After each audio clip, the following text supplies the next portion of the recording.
ธรรมศาสตร์เขตอุทยานพี่น้องมีดอกไม้สวยงาม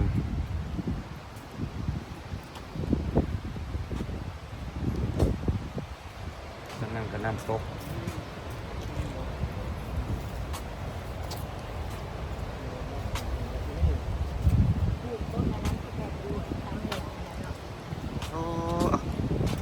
อากาศนี่ร่มรื่นขนาดเลยเนาะอยู่นี่เนาะหาปลาก็หาตามนั่นได้หันแถวน้ำตกคนนี้เราเห็น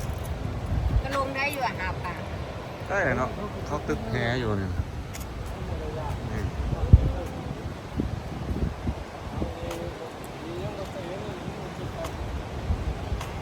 น้ำมันคือเป็นตาญาณน้ำลายเนาะเป็นตาญาณเนาะ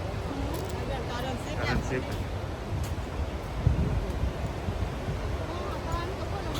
คุณน่ะตัวนั้นเห็นเด็กอันนั้นแบบนั้นหว่าเขียนใช่ปะไม่ใช่ไร